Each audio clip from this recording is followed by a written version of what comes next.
Good afternoon and assalamu alaikum, everyone. Dear faculty, students, and members of the Cornell community at large, it is my honor and pleasure to welcome you today to what I know will be a fantastic lecture by Professor Tariq Ramadan. Before we start the introductions, the actual introductions and lecture, allow me to talk a little about our organization, the Muslim Educational and Cultural Association.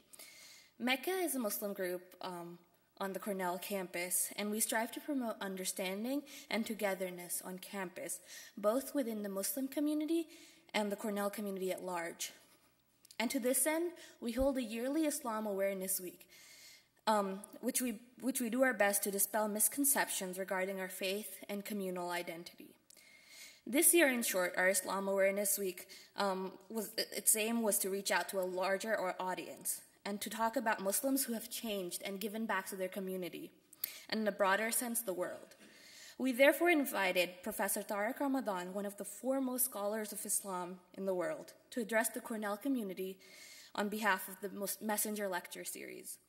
It's my sincere hope, therefore, that each and every one of you will leave the room a changed person for the better, with a greater appreciation of Islam and of the tremendous diversity which it embodies.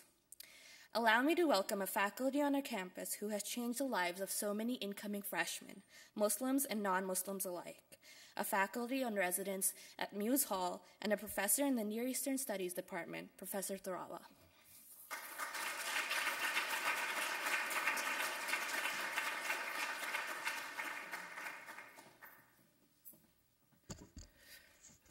Good afternoon and welcome. It's a distinct pleasure to be able to introduce Professor Ramadan. It's actually the second time I've had the pleasure of doing so.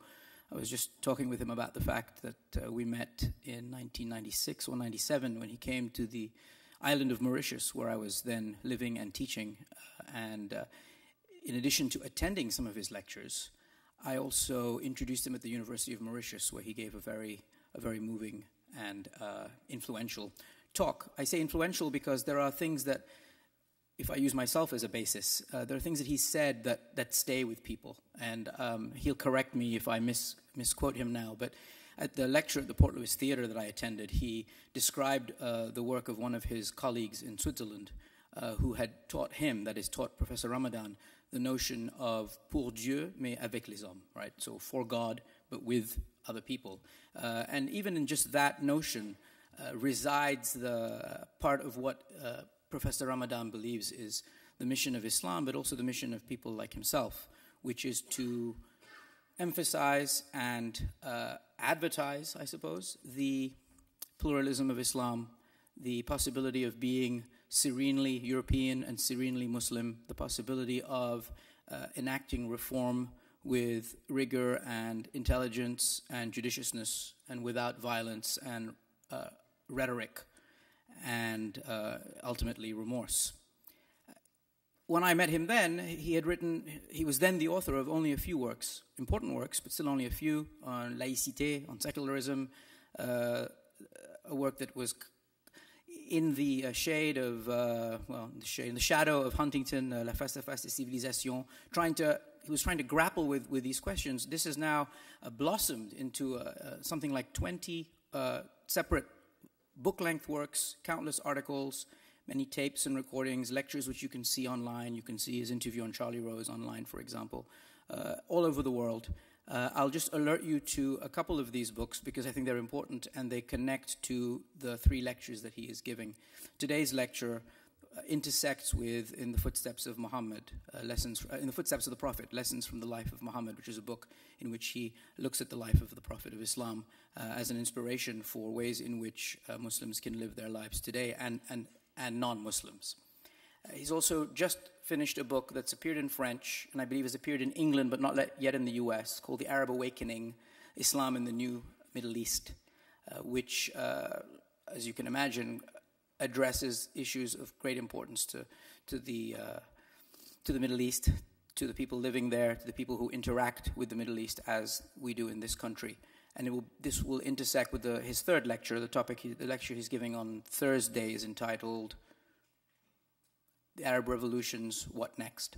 Tomorrow's lecture, Muslims in the West, is also something that interests Professor Ramadan. Not only is he a Muslim in the West, but he wrote a book called Western Muslims and the Future of Islam, which came out of Oxford in 2004, and Être musulman en Europe, something like that, being, yeah?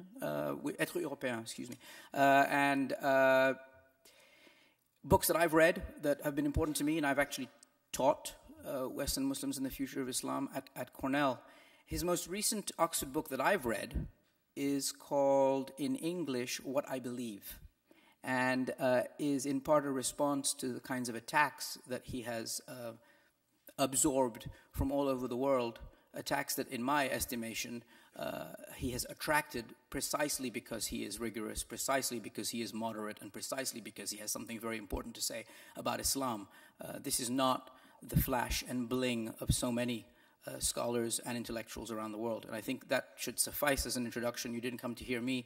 Thank you very much for attending, and please join me in welcoming Professor Tariq Ramadan of Oxford University.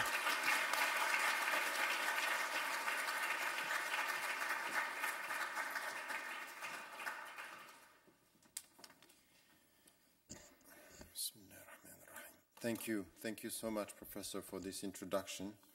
And I want to thank Mecca as well for this invitation here at Cornell University for these 3 lectures. I will be staying here for 3 days, and I'm quite happy. It's just in my trip to the States, it's unusual, and it's good. It's a resting time where we can have time to think together.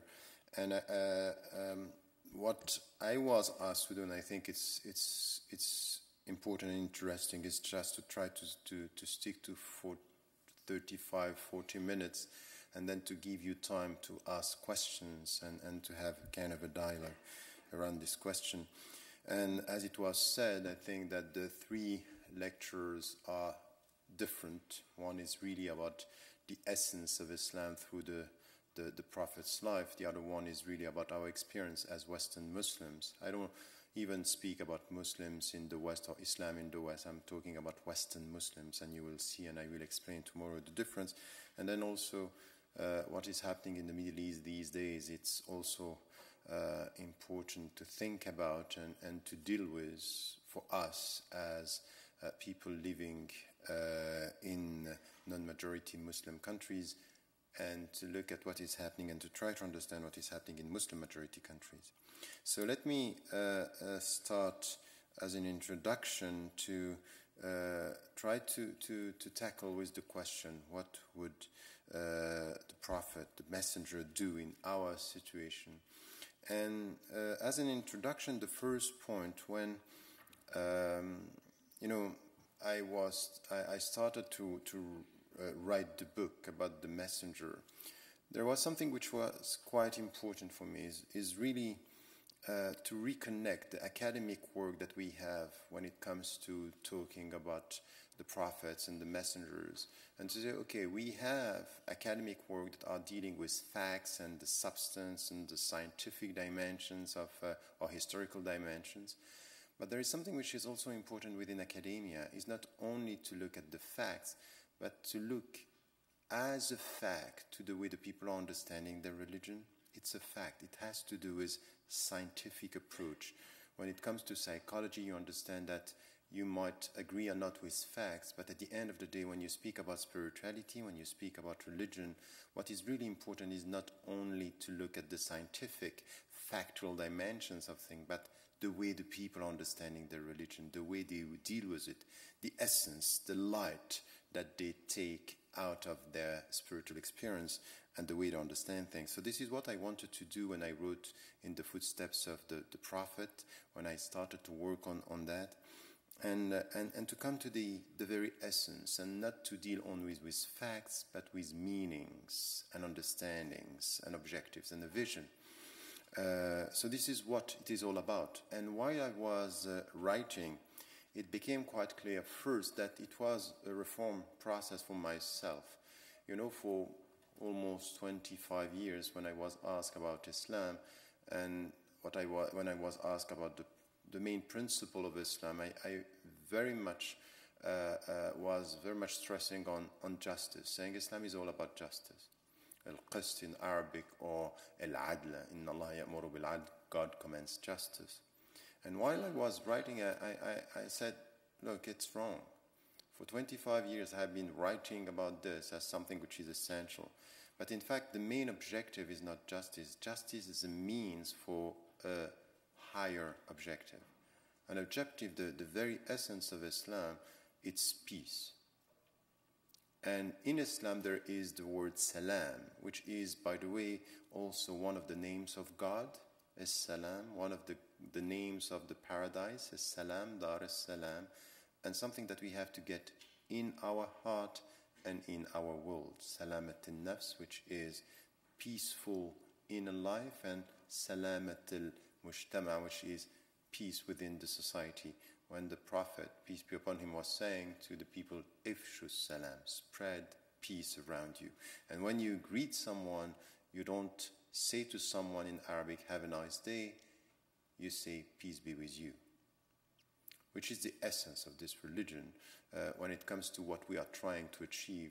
And peace is not only something that we get, it is an ongoing objective. You have to start again. You can be at peace now and not really at peace in 1 hour. And what you are, it's an objective. We are trying to reach it. So in fact, while I was writing, I was saying to myself, I'm writing an introduction to Islam, and the best introduction is Islam, is his life. Why? Because he was getting the revelation and trying to implement the revelation in his daily life. And when his own wife was asked about him, she was saying, كَانَ خُلُقُهُ الْقُرْآنِ, his character, his way of living was the Qur'an, he was implementing the very essence. So if you want to understand the Qur'an, you have to look at his life. And it's something which is quite interesting, because you get in his life what you don't get in reading the Qur'an. By the way, if you want to understand Islam, don't start by reading the Qur'an like this. It's not an easy book to understand when it comes to the essence. It's not an easy book. It's a book for everyone, but not an easy book to read as to the substance. Why? Because when you enter and you start reading the Qur'an, you don't have the chronological dimension of the Qur'an. It's not the chronology is not respected. Why? Because it was articulated through through other parameters. You start the Quran, and the first revelations that you get when you read the Quran first is the revelation that came 13 years after the starting of the revelation. But when you read his life, you get the chronology. You understand the steps and the levels and what is at stake at every level of his mission. And when we start talking about his own experience here, we also understand that his mission, and for us today, we need to get the diversity of the dimensions that he was tackling in his mission. It's not only talking about the message that you spread around, it's a vision that you keep inside. So there is something which is deeply spiritual that we need to get. And especially in our societies today, it's very important to get the right relationship between spirituality and religion.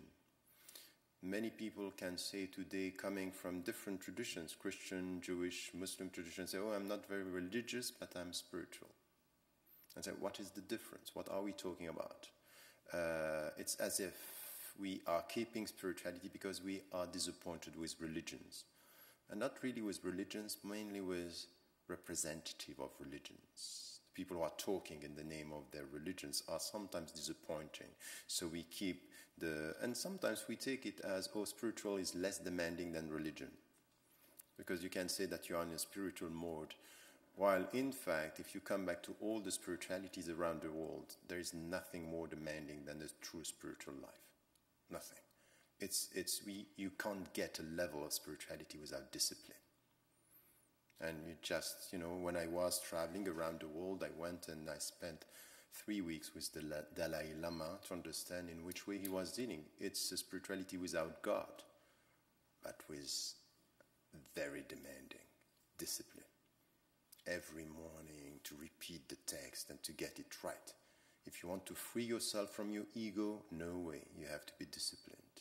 If not, it's an illusion. It's a spiritual superficiality here that you can get. So I think that this relationship is important, and to understand the diversity of this dimension, the spiritual one, the social one, even the political one and the economic one, when it comes to what is the relationship between ethics and religious ethics and economy and politics and social dynamics, for example, social justice and society.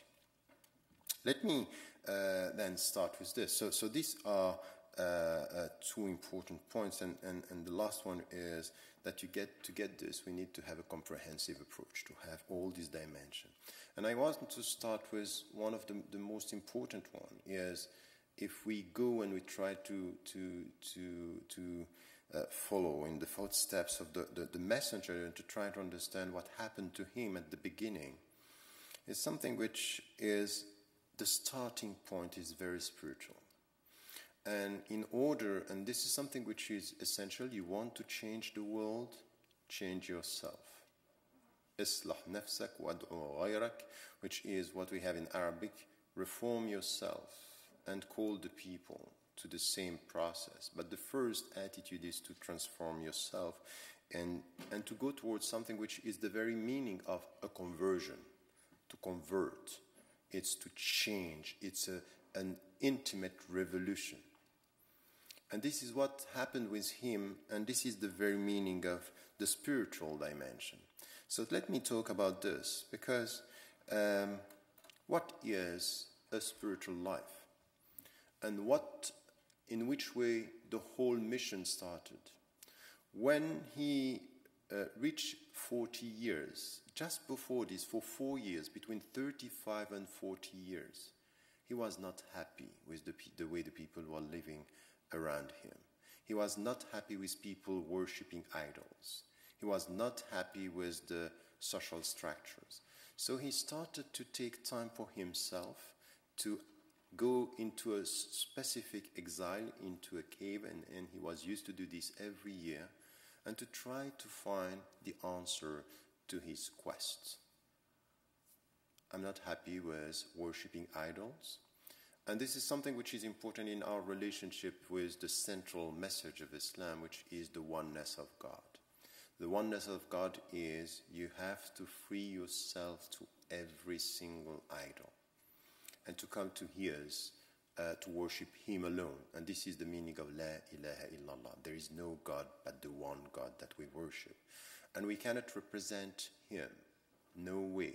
لَيْسَ كَمِثْلِهِ شَيْءٌ. There is nothing that you can imagine that is like Him. And there is no connection. And this is the difference between Islam and Christianity, that He has no son, and He is completely different from anything that you can imagine. And we can't represent Him. The point Him that when He started to go towards this personal exile to look for truth, in fact, He get an answer. Once he was 40 years old, and he got an answer which was the first revelation.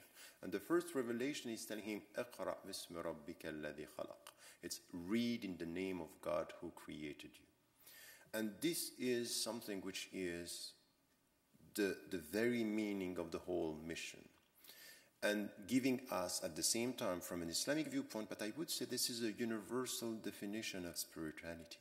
In fact, spirituality is give meaning to your life. Your life has a meaning. So when you get this, which is when you look for the truth, when you get the answer, is your life has a meaning. In fact, to say God, it's to say my life has a meaning. That I belong to Him and I go back to Him, which is exactly what we say when someone died. We say, Inna lillahi wa inna ilayhi raji'un. We belong to Him, we come from Him, and we go back to Him. Which is the fact, if you have read the book, The Alchemists, Coelho, you heard about this book? It's a good book. In fact, it's a good book because it's a universal message. Is as Christian, as Islamic, as Jewish, as Buddhist. It's a good book. Why?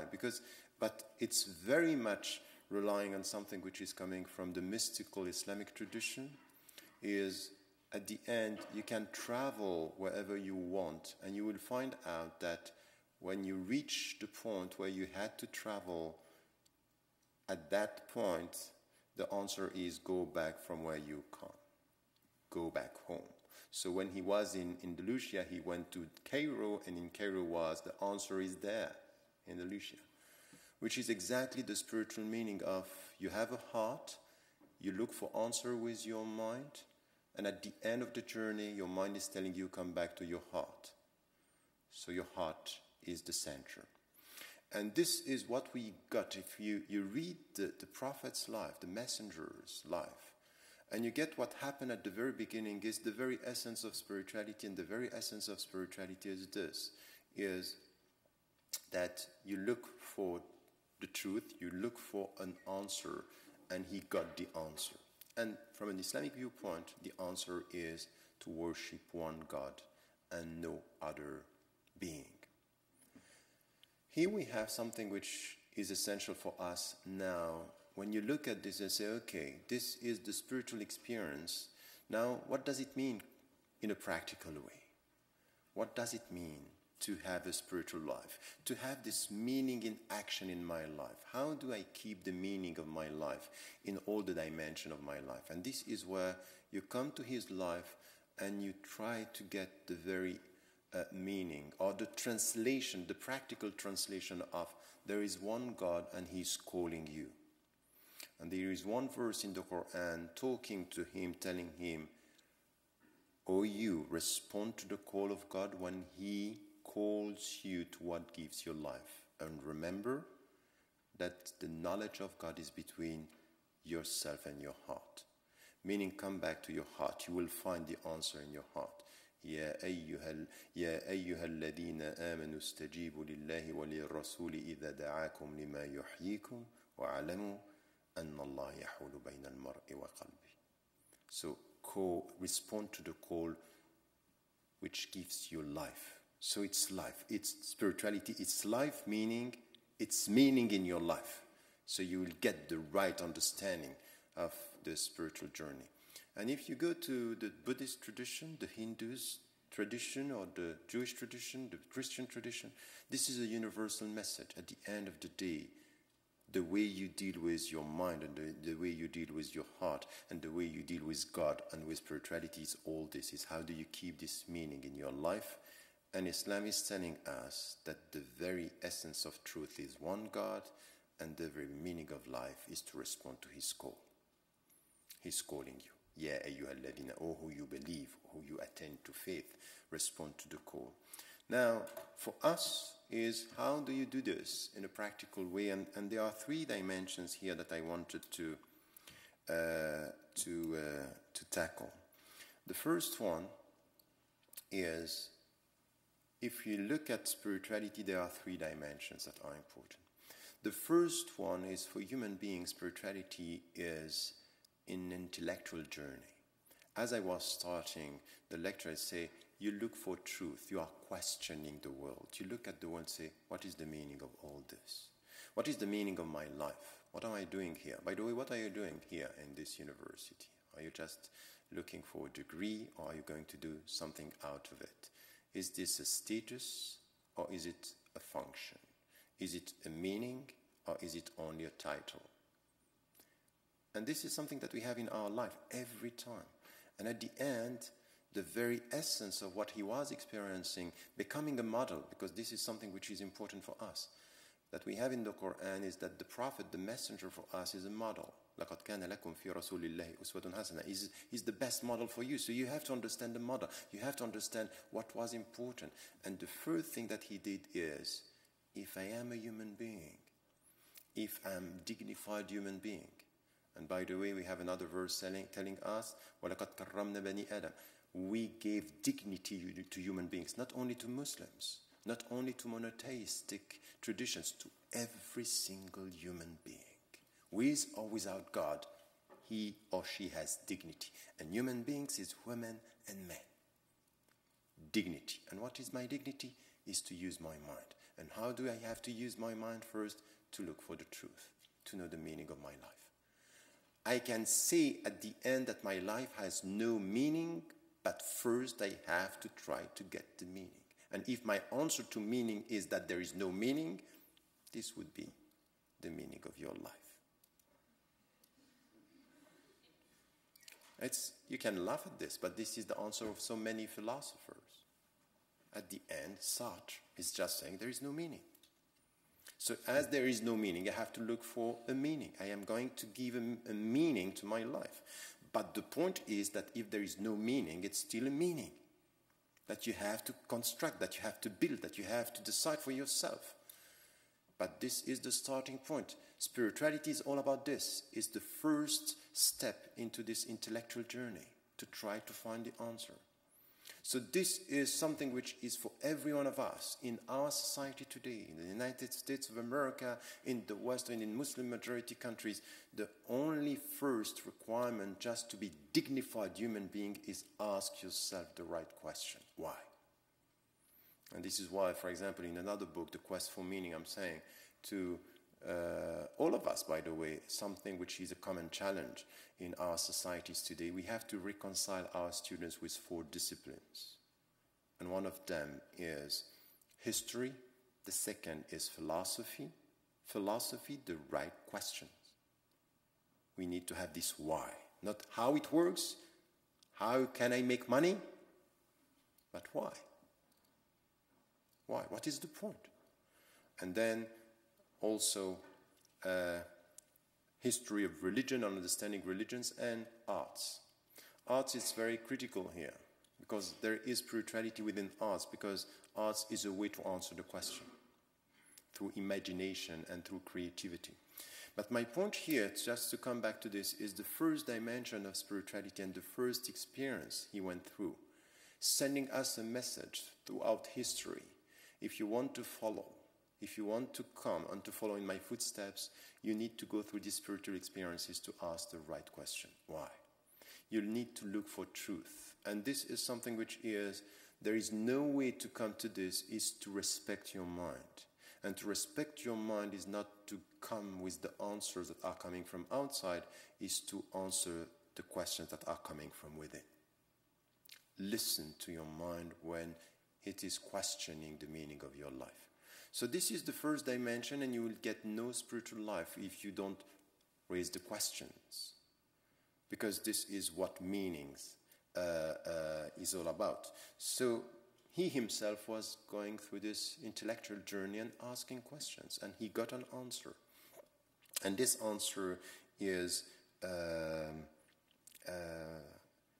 it's coming from the revelation, but it means something which is critical. The first, which we keep on repeating when it comes to Islam, we keep on repeating that the first revelation was talking about reading and knowledge. So first, to respect your mind and your intellect is to respect the questions that are coming out of your mind when it comes to the essence of life. But it's not only this. Spirituality is also to get with this understanding that knowledge is critical. And to get knowledge means to be educated. And if you come to the first verses of the Quran and the Revelation, you understand that God was named as the One, Allah, Al-Ahad, the One, and the second name that is coming everywhere at the beginning is Rabbul Alameen. And we translate this into English as the Lord of the worlds. And that's not the right translation. In the Rabb, there is the root of Tarbiyah, education. He is the educator. And in fact, when he's calling you with your question, he's telling you something which is important. There is no way for you to be a dignified human being if first you don't ask the questions, second you don't seek knowledge. Knowledge is your dignity.